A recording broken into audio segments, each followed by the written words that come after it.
معین شخص ہوگا دجال.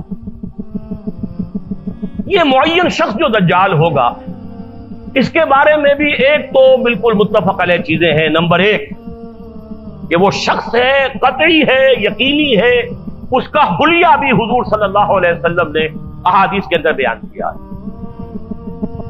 دوسری بات یہ کہ اس کے ہاتھ میں قوانین قدرت، گویا کہ تسخیر کائنات، گویا کہ نقطہ عروج کو پہنچ چکی ہے. تمام اختیارات الہی تقریباً اس کے ہاتھ میں آ چکے ہوں. جو بڑے سے بڑے معجزے اللہ تعالیٰ نے نبیوں کو دیے ہیں وہ معجزے کر کے دکھائے گا. وہ مردہ کو زندہ کرے گا، مردہ لوگوں کی افواہوں کو لے کر آئے گا، ان کی روحوں کو، اگرچہ جھوٹی روحیں ہوں گی، وہ شیاطین جن ہوں گے جو ان کا بھیس بدل کر آئیں گے، لیکن یہ کہ وہ لوگوں سے کلام کریں گے. یہ اسپرچولیزم جو اپنی انتہا کو پہنچا ہوا ہے یورپ میں اور مغرب میں، یہ در حقیقت اسی کا ایک مظہر. وہ کھلے بیابان کو کہے گا جہاں بالکل ٹکیل جو ہے وہ صحرا تھا، وہ لوگ گلزار کر دے گا جب چاہے گا، جب چاہے گا، جہاں چاہے گا بارش برسائے گا. فاصلہ اس کے لیے بے معنی ہوگا. اس کی سواری وہ ہوگی کہ جس کے دونوں کانوں کے درمیان فاصلہ 80 ہاتھ کا ہوگا.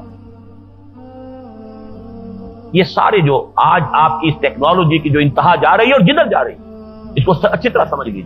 آج سے 100 سال پہلے شاید انسان ان چیزوں کا تصور نہ کر سکتا. وہ کوئی سواری ایسی بھی ہو سکتی ہے جس کے دو کانوں کے درمیان کا فاصلہ جو ہے وہ 80 ہاتھ کا ہو. آپ کے یہ سارے جیٹس جو ہیں وہ کیا ہیں؟ ان کے ریڈارز جو لگے ہوئے ہیں، دونوں کان ہیں ان کے. اس کا ایک قدم اگر مدینے میں ہوگا تو دوسرا بیت المقدس میں ہوگا. اس کی آواز پوری دنیا میں سنی جائے گی. سنی جا رہی ہے کہ نہیں؟ یہ ساری قدرت، ساری قوتیں، تسخیر کائنات کلیتاً ایک آدمی کو چیر کر 2 ٹکڑے کرے گا، دونوں ٹکڑوں کو علیحدہ کرے گا، ان کے درمیان چلے گا اور پھر ان دونوں کو جوڑے گا اور کھڑا کر دے گا. احادیث میں ایسا ہی موجود ہے. سرجری جدھر جا رہی ہے وہ جب نہیں کہ وہاں تک آدمی پہنچ جائے. فریز کر کے تو یہ معاملہ اب ہو ہی سکتا ہے، لیکن یہ کہ ابھی اگلا اور قدم کیا ہوگا کچھ نہیں کہہ سکتے. یہ چیزیں تو ہیں متفق علیہ. البتہ کچھ معاملات کے اندر احادیث میں کچھ اختلاف پایا جاتا ہے اور یہ مشکلات الحدیث میں سے. اور میں بھی چونکہ اس مسئلے میں اب تک بھی اسی درجے میں، ابھی قطعیت کے ساتھ میں کوئی بات نہیں کہہ پا رہا ہوں، لیکن اب چونکہ گمان غالب کے درجے میں ایک رائے تک پہنچ چکا ہوں، اس لیے میں نے آج اس بات کو آپ تک پہنچانے کے لیے یہ عنوان اختیار کیا. اس لیے کہ حدیث میں جو آتی ہے تفاصیل، اس سے معلوم ہوتا ہے کہ یہ دجال 2 دجل کرے گا. یا تو وہ 2 دجل کرنے والے 2 دجال علیحدہ ہیں، یا یہ دونوں دجل کرنے والا شخص ایک ہی ہے. بس یہ مسئلہ ہے کہ جو آج تک مجھ سے حل نہیں ہوا تھا، اب تک کہنا چاہیے آج تک نہیں. اور یہ اس میں علماء سے بھی گفتگو ہوئی ہے، اور جن لوگوں نے اس مفہوم موضوعات پر اپنا وقت لگایا ہے ان سے بھی گفتگویں ہوئی ہیں، تو وہ بھی اس مسئلے کو حل کرنے سے تاحال قاصر رہے. لیکن یہ کہ اب میری رائے یہ ہے کہ یہ 2 شخص ہیں علیحدہ علیحدہ، واللہ عالم. لیکن ایک رائے تک میں پہنچ چکا ہوں، اس لیے وہ رائے آپ کے سامنے رکھ رہا ہوں، اور آپ کے ذریعے سے وہ آگے بھی پھیلے گی تو اہل علم کے ساتھ جو ہے اس معاملے کے اندر تبادلہ خیالات کی بھی نوبت آئے گی انشاءاللہ. لیکن یہ کہ اس میں یہ بات قطعی اور یقینی ہے کہ اس طرح کا ایک شخص پیدا ہوگا. البتہ یہ کہ آیا وہ 2 ہوں گے 2 مختلف اوقات میں، یا ایک ہی ہوگا ایک ہی وقت میں، صرف اس میں اختلاف. میرے نزدیک وہ 2 ہوں گے. ایک وہ شخص جو جھوٹا مسیح ہونے کا دعویٰ کرے گا، المسیح الدجال. جیسے حضور نے فرمایا میری امت میں 30 دجال اٹھیں گے جو نبی کا دعویٰ کریں گے، جن میں سے 5-6 تو حضور کے اپنے زمانے میں اور آپ سے متصل اٹھ پڑے ہوئے تھے. بعد میں محمد علی باب ہو، بہاء اللہ ہو، قادیانی اور نہ معلوم کہاں کون اٹھے ہوں گے، واللہ عالم. بہرحال ہماری قریب کی تاریخ میں غلام احمد قادیانی اس کی نمایاں ترین مثال. اسی طریقے سے ایک شخص مسیح ہونے کا دعویٰ کر کے کھڑا ہوگا، یہودی ہوگا. یہ ہے اصل میں وہ شے. اور اس میں جو ان دونوں شخصیتوں کے مابین اگر کوئی ذرا سا اگر ابہام رہا ہے تو میں ایک حدیث بھی نوٹ کر کے لایا تھا، حضرت عبادہ ابن صامت رضی اللہ تعالی عنہ سے ہے، عن رسول اللہ ہے، انی حدثتکم عن الدجال حتی خشیت اللہ تعقلوا میں نے تمہیں دجال کے بارے میں بہت سی باتیں بتائی ہیں تو مجھے یہ گمان ہوا کہ شاید تم اسے سمجھ نہ پاؤ. یہ اندیشہ خود حضور صلی اللہ علیہ وسلم کو ہوا ہے اور یہ سنن ابی داؤد کی روایت ہے. بہرحال میں جو کچھ عرض کر رہا ہوں کہ میں اس رائے تک پہنچا ہوں کہ یہ دو علیحدہ شخصیتیں ہیں.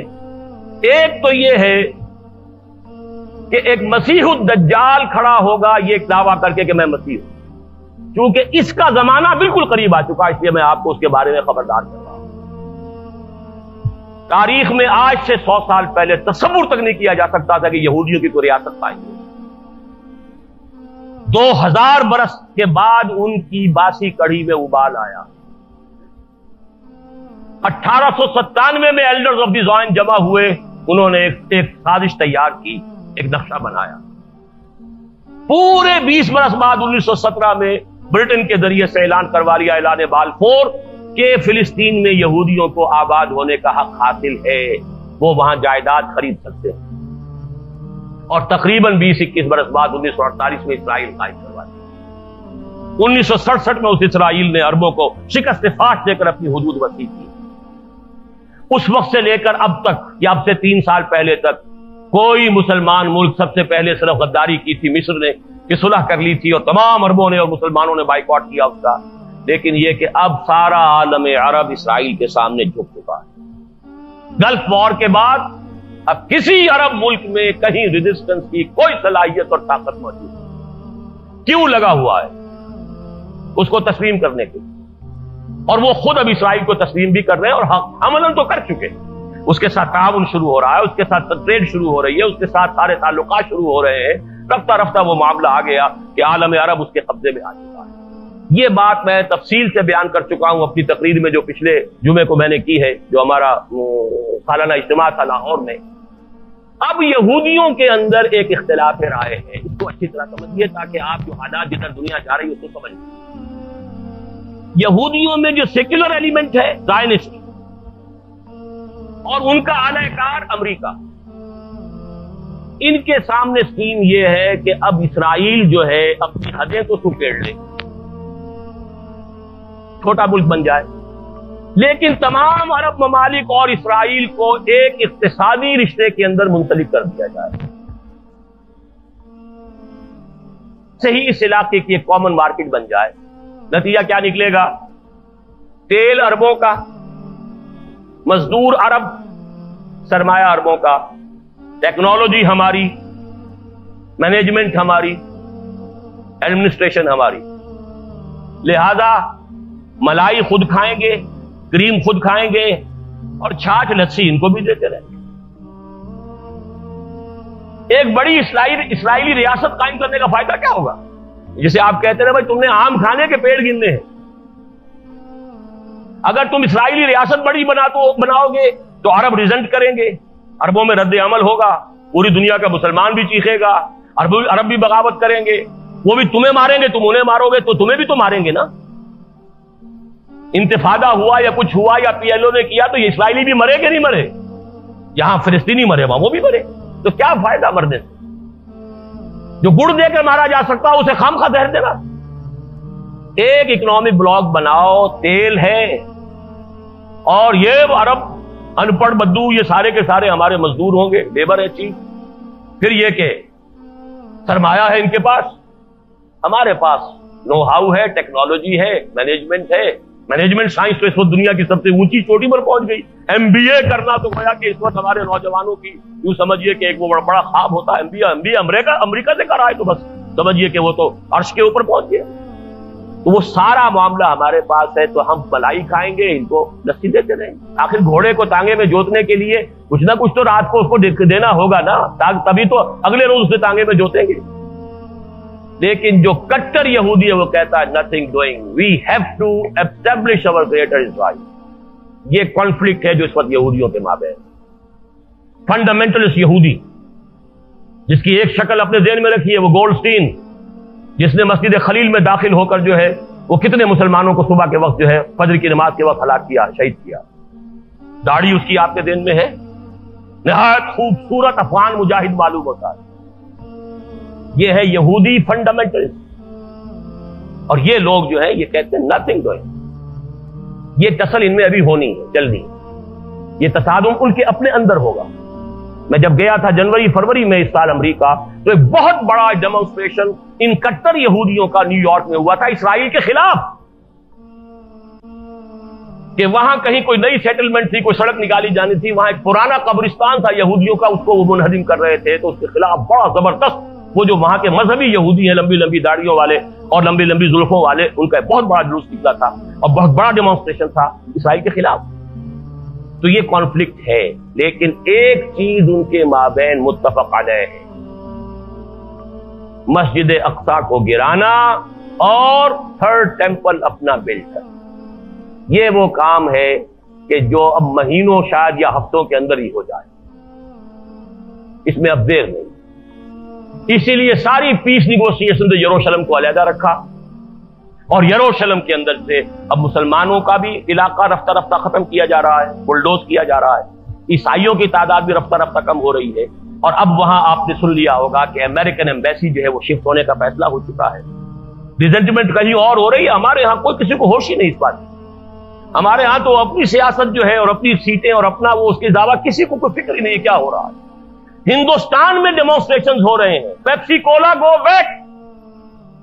ہم کہتے ہیں کم کم، ملٹی نیشنلز کم، آؤ ہمارے ہاں، ہم تو بھوکے پڑے ہوئے، ڈالر آئے یہاں پر اور ہمارے لیے کو بندوبست کرے. ان میں یہ شعور ہے کہ تو آئے تو ڈالر، جب تو آئے گا تو کیا کیا فساد لے کر آئے گا. ہندوؤں میں یہ موجود ہے احساس، ہمارے اندر. آج تک کبھی کوئی ڈیمانسٹریشن نہیں ہوا اس ملک کے اندر. یہ ملٹی نیشنلز جو آ رہی ہیں، یہ کتنی بڑی قیامت ہمارے لیے اور کتنی بڑی خباثت ہے کہ جو آ رہی ہے. ہم سمجھتے ہیں وہ ڈالر لے آئیں گے، ہماری جو ہے اکنامک حالت اچھی ہو جائے. بہرحال یہ ہے اصل میں کہ جو اس ملحمۃ العظمیٰ کا اور کتاب الملاحم کے اندر جو خبریں ہیں، جب یہ مسجد گرائی جائے گی. میں نے کل ہی پرسوں ہی پڑھا ایک کتاب کے اندر، 1970 میں کتاب چھپی ہے، ایک عیسائی پادری کی لکھی ہوئی امریکہ میں.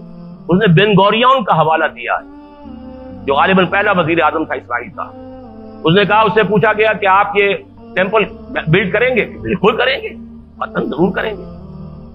پوچھنے والے نے پوچھا بھی مسجد اقصی کا کیا ہوگا، ڈوم آف دی راک کا کیا ہوگا؟ Any earthquake can come at any time.